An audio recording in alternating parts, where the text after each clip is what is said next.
Donc, dans Photoshop, quand on crée un nouveau calque, il arrive toujours au-dessus de celui qui est activé. Bon, c'est pour ça que tout à l'heure, ce calque-ci que j'ai créé n'est pas arrivé au bon endroit. Il est arrivé au-dessus du calque qui était activé. Si je voulais qu'il arrive là, il aurait fallu que j'active le calque ici avant de créer celui-là et il serait venu directement au bon endroit. Bon, ben ici, je veux créer un calque qui va être au-dessus de tout. Donc, je vais activer le groupe des pattes et du mouton, là, voilà.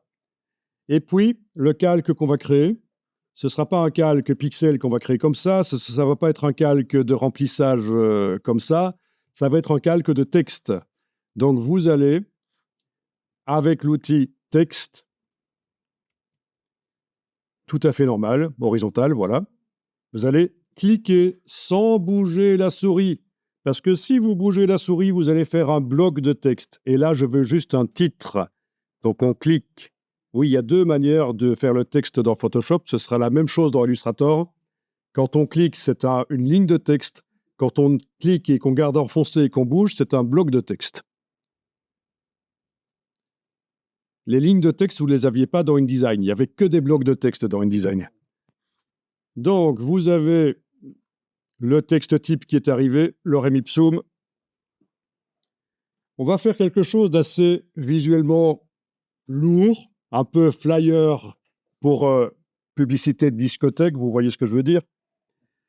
Il faut faire des choses adaptées au public, hein. On va peut-être faire après quelque chose de plus sobre. Mais je suis obligé d'aller dans tous les réglages possibles pour vous montrer que ça existe. Alors voilà, vous allez double-cliquer sur l'icône du T ici pour sélectionner le texte et vous allez taper le texte que vous voulez, juste 2-3 mots, n'importe quoi.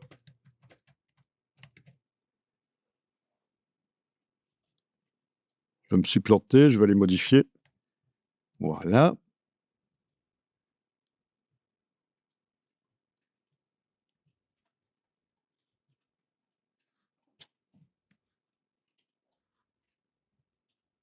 Vous avez ici, quand le curseur texte est enclenché, vous avez des choses qui viennent de la palette caractères. Donc ça marcherait aussi dans la palette caractères, menu, fenêtre, caractères. Et vous avez la taille du texte. Alors, on va aller tester ça. Oui, ça fonctionne. Il faut choisir la taille dans le menu ou cliquer à cet endroit-là sur les double T, là. Voyez? Appuyer et bouger. Ça marche aussi si on enfonce la touche CTRL et qu'on bouge là. Donc, il y a un curseur invisible, en fait. Il y a un curseur, mais on ne le voit pas. Donc, si on appuie sur le T, là, et qu'on bouge, on voit que ça modifie la taille. Voilà, pourquoi pas.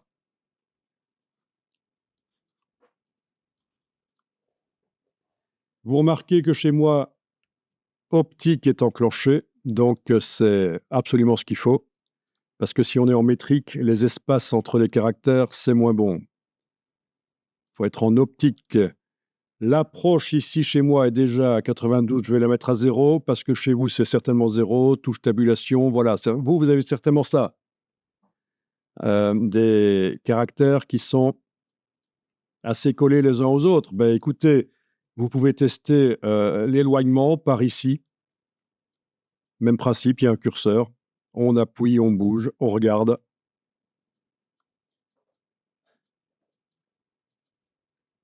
Voilà.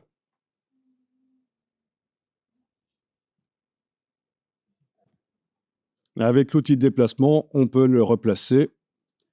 Pour les besoins de la formation, je vais enregistrer le document sous un autre nom.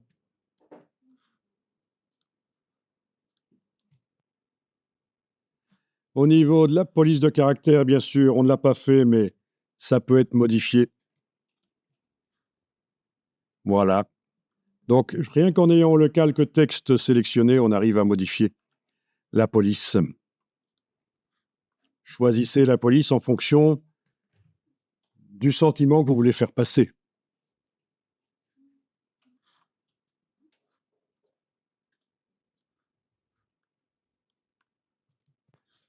Alors, on va voir qu'on peut donner au texte une courbure.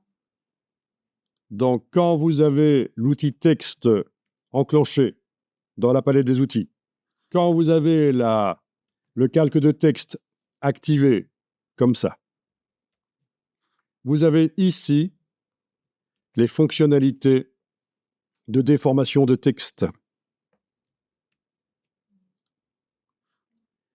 Et là, vous choisissez la déformation, arc par exemple, on modifie l'inflexion et voilà.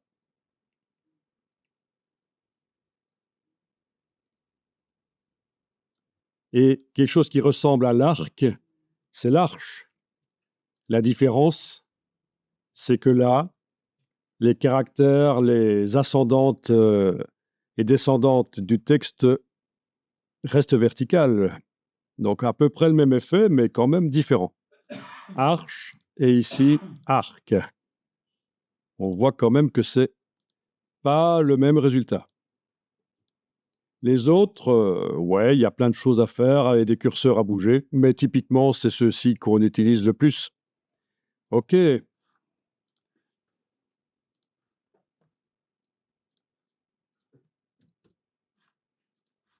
Vous avez dans InDesign le même principe. Ça existe, la déformation de texte. Le texte sur une ligne. Dans Illustrator aussi, vous avez ce genre de choses.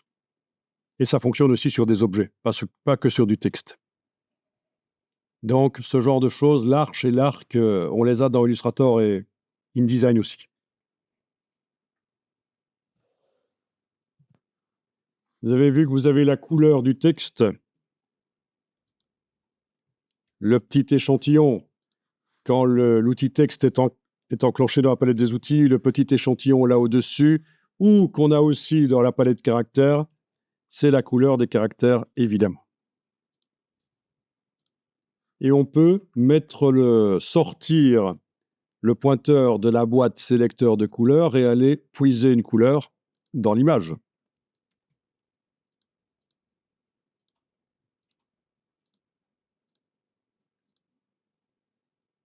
Voilà. Alors, je suis en train d'essayer de puiser la couleur de l'œil, mais c'est pas évident parce que la pipette est réglée pour prendre plus que... Oui, elle est réglée ici en moyenne 31 par 31, donc elle fait la moyenne de 900 pixels.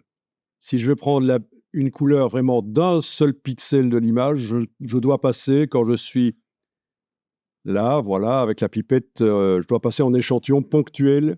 Et là, j'ai peut-être une chance de pouvoir aller puiser la couleur de l'œil de Dolly. Et voilà.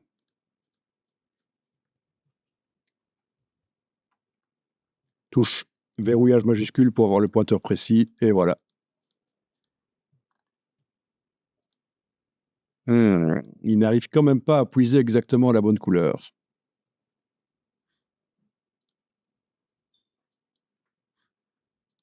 Non, ou c'est une illusion d'optique, mais on a l'impression qu'elle est plus sombre, la couleur qu'on sélectionne. OK. Bon, c'était juste pour montrer le réglage de la pipette. C'est pratique. La pipette qui est aussi en tant qu'outil dans la palette des outils. Quand on prélève des couleurs, est-ce qu'on prélève la couleur d'1 pixel ou de 9 pixels, de 25, etc., jusqu'à 10 000 pixels, la moyenne de 10 000 pixels. C'est un peu fort, ça. Voilà. Quand vous avez des images avec du grain, du bruit, vous avez intérêt à, si vous voulez puiser la couleur, de passer en moyenne. Comme ça, c'est pas la couleur de la partie du grain sur laquelle vous avez cliqué qui est prise, c'est une moyenne. Vous voyez à quoi ça sert.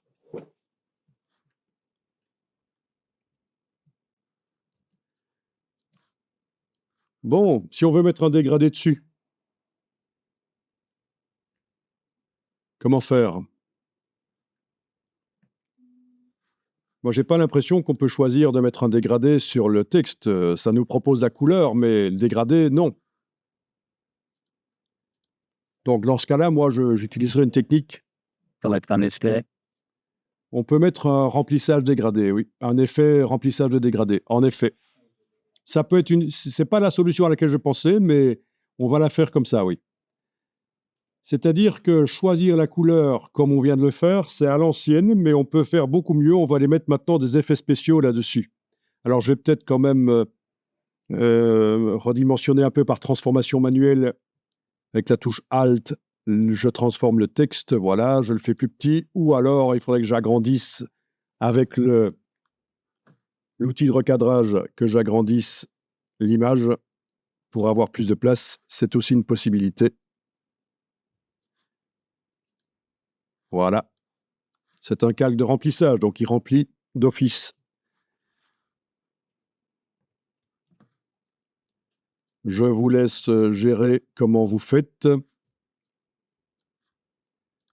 En tout cas, on va aller mettre des effets spéciaux sur le texte.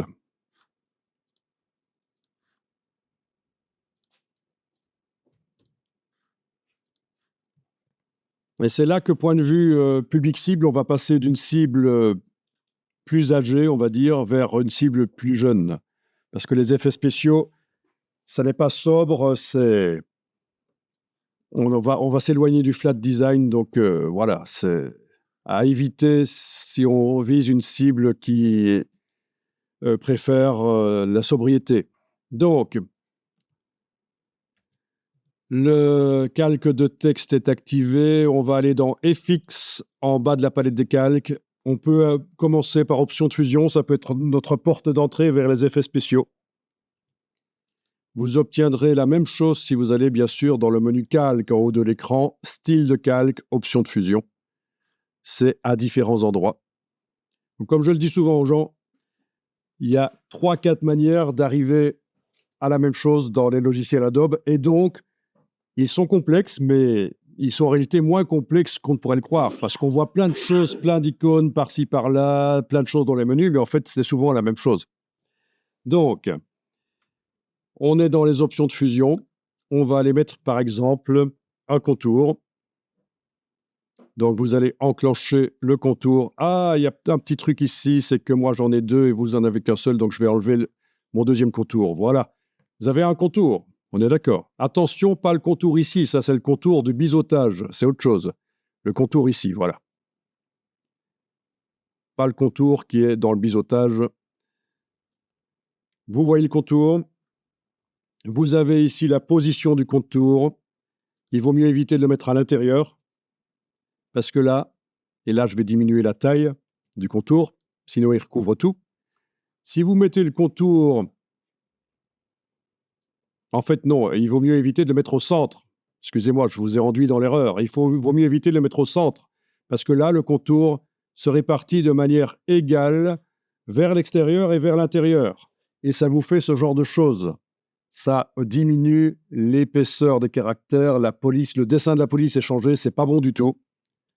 Donc, soit on le met à l'extérieur, soit on le met à l'intérieur.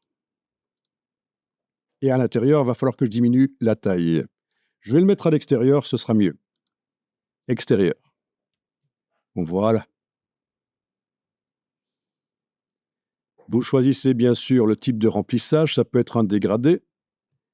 Une fois que vous avez choisi le type que c'est un dégradé, vous choisissez quel dégradé. Ici, c'est la palette des dégradés. Voilà.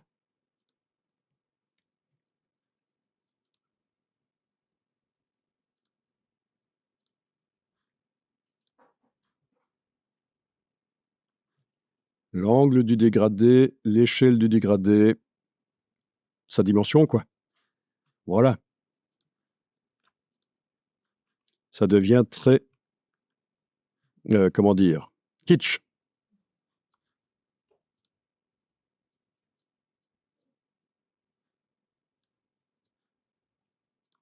Bon, je vais finalement mettre une couleur unie. Ouais, on n'est même pas allé voir qu'on peut aussi mettre des motifs, hein. Ouais. Ah, un effet de fourrure. Mmh, oui. Pour avoir un effet de fourrure, il y a d'autres systèmes, des scripts. Parce que ici, ce ne serait qu'un aplat sur le contour, rempli d'une image de fourrure, mais si on veut vraiment des poils et cetera, c'est des scripts. Les scripts étendent les possibilités de Photoshop pour les choses qui ne sont pas prévues au départ. OK, vous cliquez sur OK, vous avez l'effet spécial qui est là et bien sûr, si on veut le modifier, on double-clique sur le mot contour et on va pouvoir aller modifier. Notamment la couleur ici. Voilà, je vais aller changer la couleur vite fait. Voilà. Ah! Ah bah, ce rose me sied excellemment bien. Oh, ouais, mais bon. Alors, pour stocker les effets spéciaux, vous avez les styles, la palette des styles. Allez-y, menu fenêtre, style, et on va stocker temporairement cet effet spécial. On va le stocker dans la palette des styles et on va le modifier, les effets spéciaux et on va voir après on va pouvoir comparer. Donc vous voyez que moi j'ai déjà fait plein d'essais de styles différents. Bon, ben, il suffit que le calque soit activé et vous cliquez dans le bas de la palette des styles sur le signe plus et voilà, il vous demande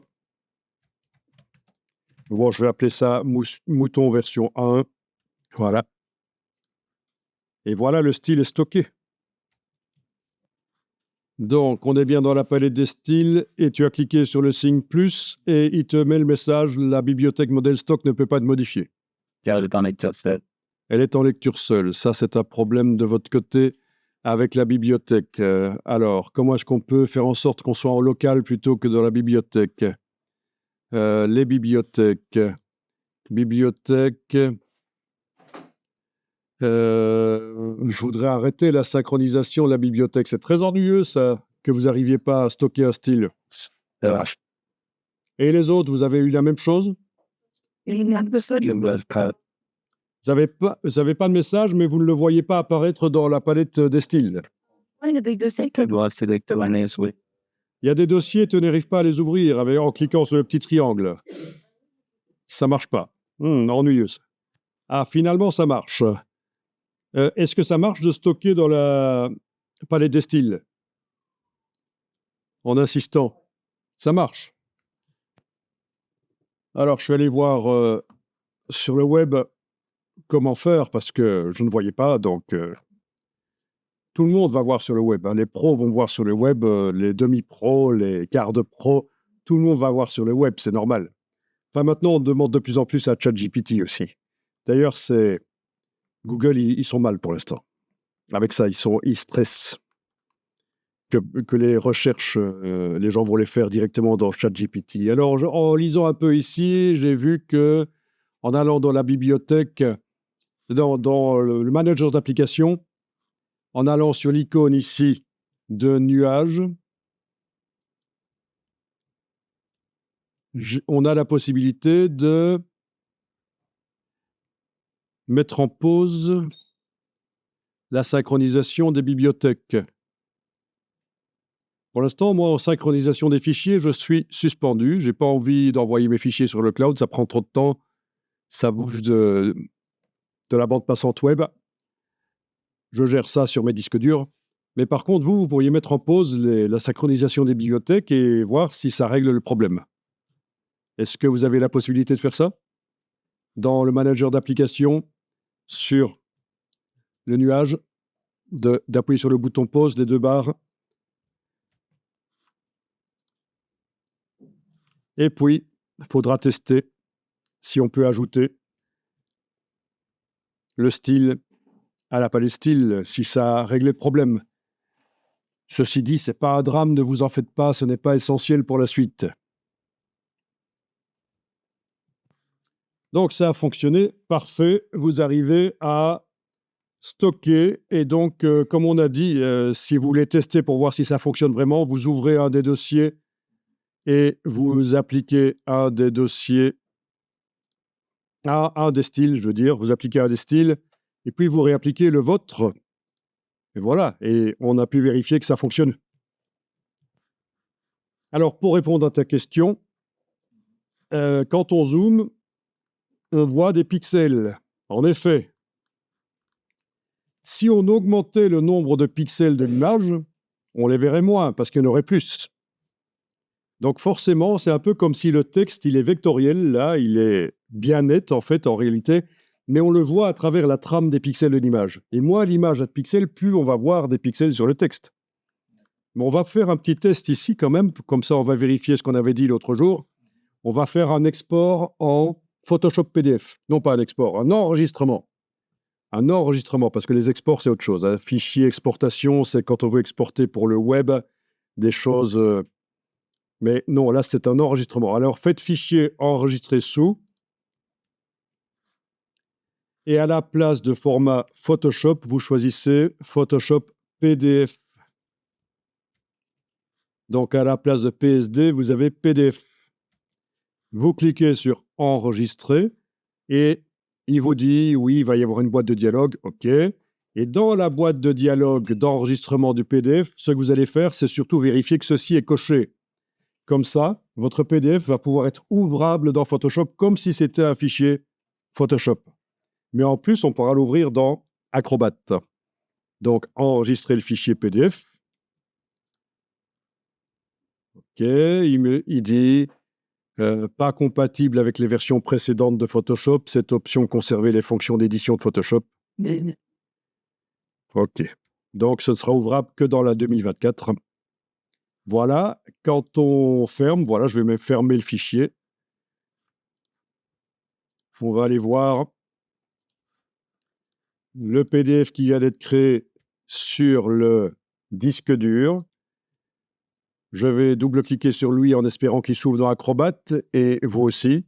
Et alors, quand vous zoomez dans le lecteur Acrobat Reader ou Acrobat complet, peu importe, vous devriez voir que le texte est super net, malgré que ça vient de Photoshop. Il est resté vectoriel, on est d'accord? OK.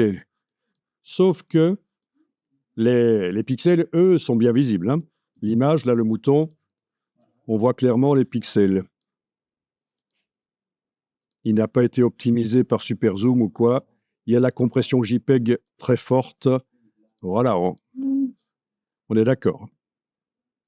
Mais le texte, lui, pas de problème. Où est le texte? Il est là au-dessus. Voilà, il est net, quel que soit le niveau de zoom auquel on le regarde. Si ça ne s'est pas ouvert dans un bon logiciel de lecture de PDF, il faut forcer à l'ouvrir, hein. Par un clic droit sans doute. Clic droit sur Windows et ouvrir avec quelque chose du genre. Comme ça, vous le voyez dans Acrobat Reader, logiciel gratuit de lecture de PDF. Acrobat complet est inclus dans la suite, donc vous le voyez aussi. Est-ce que vous avez des questions là-dessus? Alors, on va l'ouvrir dans Photoshop, donc je le force à l'ouvrir dans Photoshop, et en principe, je vais retrouver tout mon fichier avec tous les calques, puisque dans le PDF, il y avait le fichier Photoshop qui était imbriqué, conserver les fonctions d'édition de Photoshop. Ça veut juste dire qu'il met dans le PDF le fichier Photoshop entre deux balises spéciales qui sont ignorées par les lecteurs de PDF. Il y a tout le fichier Photoshop. Ce qu'on va faire ici, c'est qu'on va avoir le même contour, mais éloigné des caractères. On va faire ça. Le même contour, mais éloigné des caractères. Donc, je double-clique sur le mot contour dans le bas, ici. L'effet spécial, qu'il faut éventuellement déployer, parce que parfois, il n'apparaît pas comme on a eu tout à l'heure. Ils étaient contractés. Parfois, il faut les déployer. On sait qu'il y a des effets puisqu'il y a le petit FX, mais il faut les déployer. Donc, double-clic sur le mot contour. Et alors, l'astuce pour arriver à éloigner le contour, ben, il n'y a pas l'option. Il faut hacker. Donc, vous allez cliquer sur le petit signe plus pour ajouter un autre contour. Voilà. Les deux contours sont identiques. D'accord. Celui du dessous, on va lui faire une taille un peu plus grande. Celui du dessus, on va lui donner une couleur différente.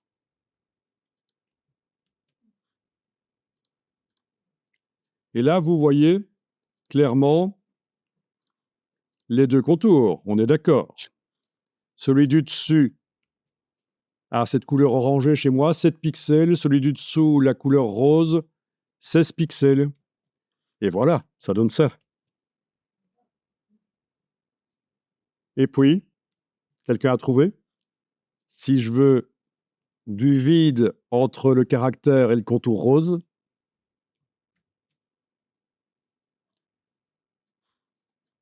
quand je le mets sur une image, entre le caractère et le contour rose, je verrai l'image à travers.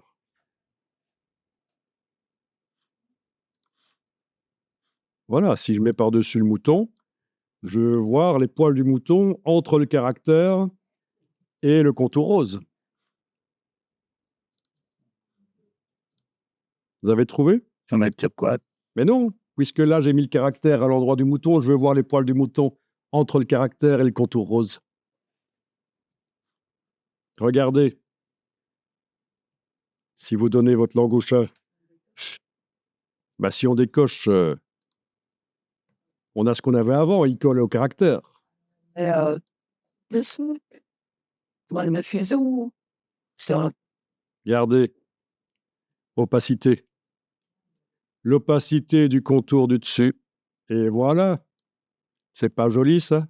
On croirait voir une publicité pour des mouchoirs de poche. Le coup, ça a bugué. Du coup, quoi? Ouais, on est dans les progressions à la fin. Ça a bugué chez toi? Il y a marqué progression, flamme. Progression flamme? Par l'équipe, ouais. Et puis, t'as un peu de quelques. Mais quelle flamme?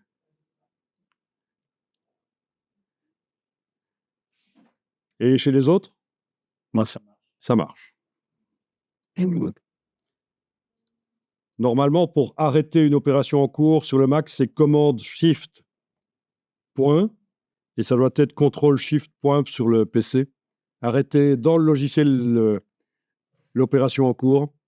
Ah, correct. Mais sinon, il faut tuer le logiciel. Sur le Mac, c'est commande, option, escape. Ben, ça peut arriver, c'est le gestionnaire de tâches. Commande, option, escape, et là, on sélectionne le logiciel qui indiquera entre parenthèses ne répond plus, et vous le forcez à quitter. Rappelez-moi sur Windows, le gestionnaire de tâches. Contrôle, oui. Contrôle Alt Delete. Oui, c'est ça, Contrôle Alt Delete. Oui. C'est ce que je vous ai dit avant pour arrêter le processus dans le logiciel, mais voilà. Contrôle Alt Delete. Et vous avez le gestionnaire de tâches et possibilité de forcer le logiciel à se quitter. Oui. Bon. Et alors, là, par la palette des styles, mais on va stocker le style en cliquant sur le signe plus. Je vais appeler ça mouton texte 2. Je ne sais pas comment j'avais appelé ça avant, je vais oublier. Voilà. Et de là, je peux tester. Je peux tester l'un ou l'autre et décider, tiens, celui-là ou celui-là.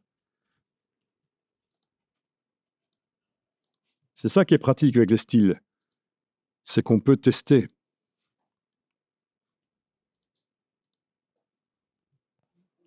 Et vous avez d'autres styles qui sont fournis, vous pouvez les tester. Ça peut être intéressant. Les basics, et on parlait de la fourrure tout à l'heure. Voilà, les fabrics, etc. C'est intéressant. Il y en a des milliers, non, excusez-moi, je me trompe, des dizaines de milliers disponibles sur le web. Il suffit de les télécharger. On n'a pas besoin de réinventer nécessairement de réinventer la roue, quoi.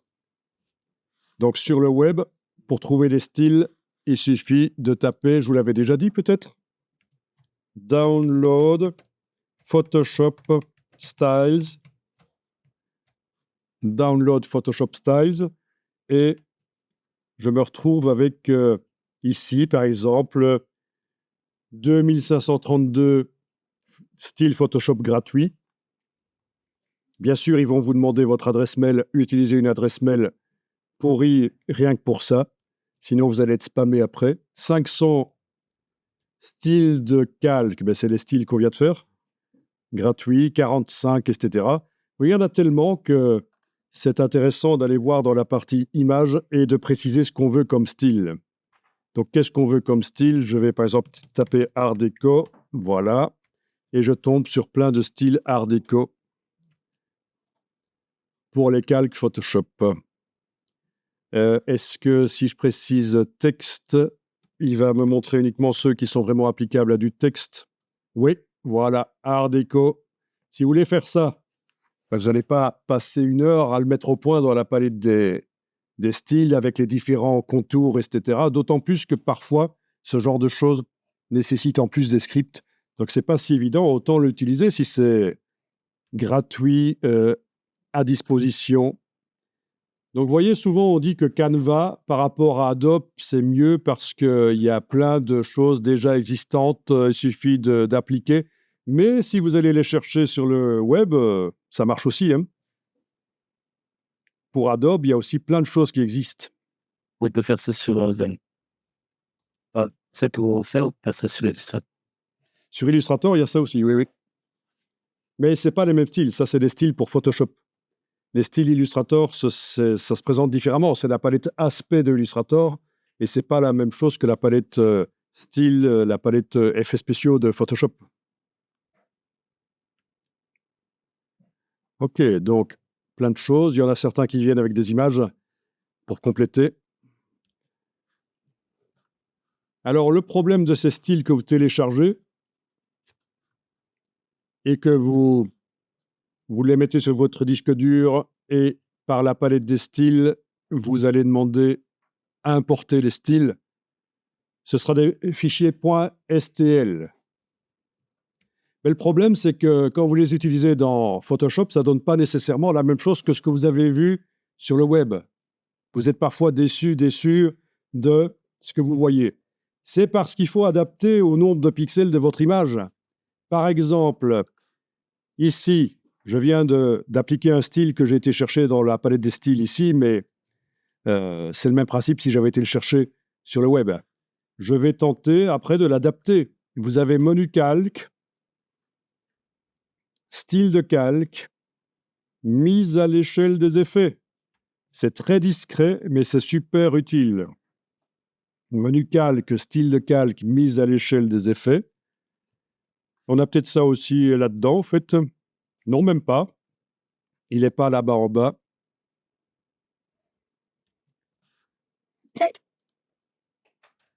Et donc, avec le curseur ici, la case aperçu cochée, on peut modifier. Oui, il est là le curseur. OK, voilà, on peut modifier. Et épaissir, voilà. Ou rétrécir. Ben oui.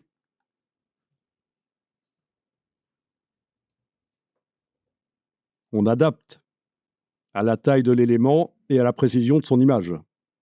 C'est super important, ça. On a le même principe dans Illustrator, mais il faut connaître l'astuce.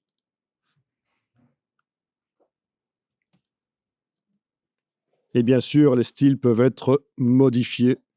Ils sont là. On décide de ce qu'on fait. Tiens, effets spéciaux. En plus de mettre tous les effets qui sont déjà enclenchés, je vais aller en ajouter. Alors oui, eux, le style là qui était dans la palette style, ils ont laissé que ceux qui étaient enclenchés. Donc tous ceux enclenchables n'y sont pas. Je suis obligé d'aller les chercher ici en bas. Et par exemple, je veux une lueur externe en plus. Voilà. Dans le petit FX en bas, j'ai été mettre lueur externe et je vais ajouter une lueur externe. La taille de la lueur externe, voilà par exemple. Le mode de fusion, la couleur, etc.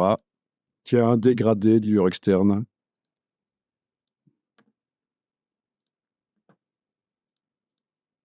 Voilà. Il va falloir que je joue sur l'opacité éventuellement et sur le mode de fusion. Tout ça est modifiable. C'est très moche, mais bon, c'est un genre. C'est une stratégie, hein. Vous montrez ça au client et vous lui dites: «Ah, si tu veux que ce soit moins moche, il faut sortir l'argent. Faut payer». Voilà. Non, ben, je rigole, mais voilà. OK. Enfin, vous voyez l'idée.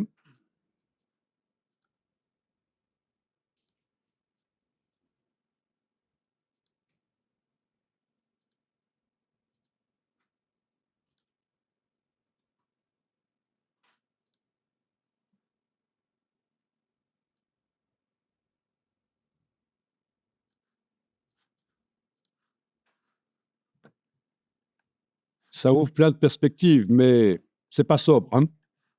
Donc forcément, au niveau du public cible, on n'est pas dans le flat design, les choses sobres. Donc je vous montre rapidement ceci que vous pourrez tester si ça vous botte. Je vais dupliquer le calque de texte en l'amenant sur l'icône du signe plus, par exemple. OK, tiens, pour que ce soit plus clair, je vais rétracter les effets spéciaux. Voilà. Sur ce...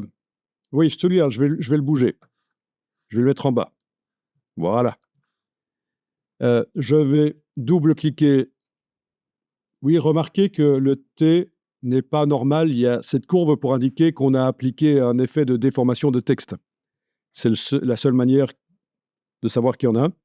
Je vais juste ici double-cliquer pour sélectionner les caractères. Avec l'outil texte, je vais sélectionner les 2 premiers mots et touche suppression. Je fais la même chose pour l'autre. Sauf que c'est les 2 derniers mots que je sélectionne, touche suppression. Et je me retrouve donc avec 2 textes qui vont pouvoir englober mon illustration. Et celui du dessus, avec l'outil texte enclenché, je vais aller inverser l'inflexion par ici, comme on avait fait tout à l'heure. Ah, j'ai sélectionné le mauvais. OK. Celui-là, inverser l'inflexion, voilà. Voilà. Et vous avez la prochaine campagne pour voilà, la télé-réalité de TV Trash. Je ne vous dis pas ce qu'ils vont faire avec les moutons, sans doute les manger, ce sera encore la moins pire des choses. OK? On fait une pause?